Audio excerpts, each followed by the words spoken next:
कर टीका लगाने के लिए उत्तर प्रदेश सरकार का सख्त निर्देश है कि सभी जिलों के अधिकारियों को हर गौवंश को टीका लगाया जाए और समय से पशुओं की देखभाल की जाए, समय से इलाज भी होना चाहिए, लेकिन ऐसा कुछ देखने को नहीं मिल रहा है। एक ऐसा ही मामला जो यूपी के उन्नाव का है, जिसमें गौशाला में 40 गौवंश को रखा गया था और 40 गौवंशों का पैसा भी शासन से आता है, लेकिन अब जिसकी रियलिटी ग्राउंड जीरो पर चेक की गई तो संवाददाता सोनकर ने भ्रष्टाचार की पोल खोल कर रख दी। मौके पर सिर्फ 12 ही गौवंश मिले, उनको ना तो भूसा और ना ही दाना चारा दिया गया, ना तो समय से इलाज कराया गया और डॉक्टर भी नहीं आते हैं। कई तो गौवंश लंबी वायरस जैसी बीमारियों से जूझ रहे हैं और कई गौवंशों की भूख और प्यास के कारण मृत्यु भी हो चुकी है।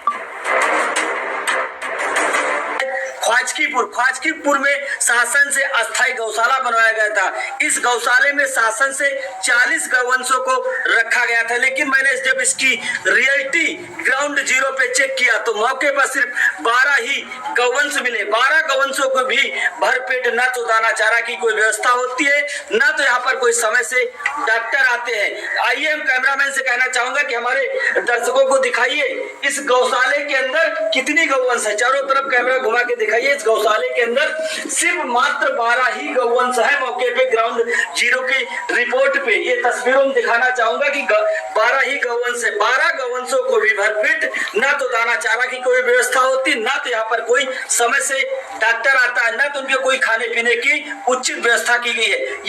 ये दिखाइए, कैमरामैन से कहना चाहूंगा कि नान है, इस नान में दिखाइए 1 किलो तक भी दाना चारा की कोई भी व्यवस्था नहीं है। यहाँ पर जो हरा चारा की दावा करता है सरकार, लेकिन कहीं न कहीं जिले के आला अधिकारी पूरी तरीके से शासन के जो दावे हैं, जो वादे, उनके पूरी तरीके से पलीता लगाने में कोई भी गौर कसर नहीं छोड़ रहे हैं। आइए कैमरामैन से कहना चाहूंगा कि हमारे दर्शकों को दिखाइए, ये गाय है, इन गायों के भरपेट भी कोई पानी की ना तो व्यवस्था, ना तो दाना चारा की कोई व्यवस्था की जा रही।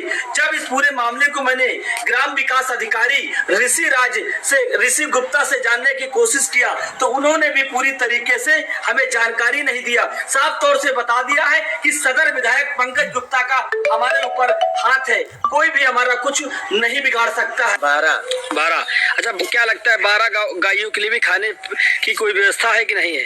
भाई खाने की यही चल रही है गौशाले के अंदर बस। यहाँ पर को भी कोई डॉक्टर आते हैं? डॉक्टर कभी कदार आते हैं। अच्छा, कई गाय तो बीमार हालत में है। हाँ, तो क्या किया जाए।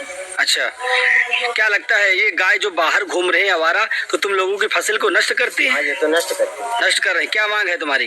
गाय सब बंद किए जाए। अच्छा, यहाँ बंद नहीं करी जा रहे। कभी सिक्योरिटी यहाँ पर आते हैं? सिक्योरिटी आता है तो यही रुकता है, यही रुक के चले जाते हैं। कभी समस्या का समाधान नहीं कर रहा? मिलता नहीं, सुनता नहीं। दबंग है क्या? अब क्या बताया, दबंग होगा तभी तो। तब 10-12 है बस। अच्छा, क्या लगता है इन गायों को खाने पीने कोई व्यवस्था है कि नहीं? नहीं हो रही। कोई नहीं। कोई समय से डॉक्टर आते हैं? नहीं, कोई नहीं आते हैं। अच्छा, क्या मांग है आप लोगों की? होनी चाहिए। अच्छा, ये गाय जो बाहर आवारा घूम रहे हैं, किसानों की फसल को भी नष्ट करती होंगी तुम लोगों की। क्या मांग है तुम्हारी? उनको भी अंदर आना चाहिए, बाहर वाले अंदर आना चाहिए। बाहर की, इसकी गौशाला की नहीं है। अच्छा, ये गाय है, इनको भी कोई भी खाने पीने की व्यवस्था नहीं है वहाँ पर? घास चल रही है और जो हमारी पटिया वो 4 दिन जाते वो सड़ी कटिया सड़ी है। और कहा वो करी। अच्छा, क्या लगता है प्रधान और सेक्रेटरी आते हैं? आवत है तो घुमाए बैठ के अपन चले जाती है। अच्छा, ऋषि गुप्ता का कहना है हमारे ऊपर सत्ता का संरक्षण प्राप्त है, कोई कुछ नहीं कर पाएगा। तो भैया बोलती मर्जी की बात बनता रही है, भाई अधिकारियों को तो हम लोग का कहिए भाई।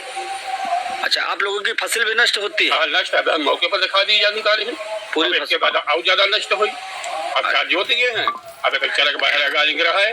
अब सही जो नदी उर्दी पर 2 धान पर जुटान हुई। क्या मांग है आपकी? अरे गाय बंद हो जाए बस। यही मांग है। हाँ, होती है गाय, खाने पानी निकल जाती है।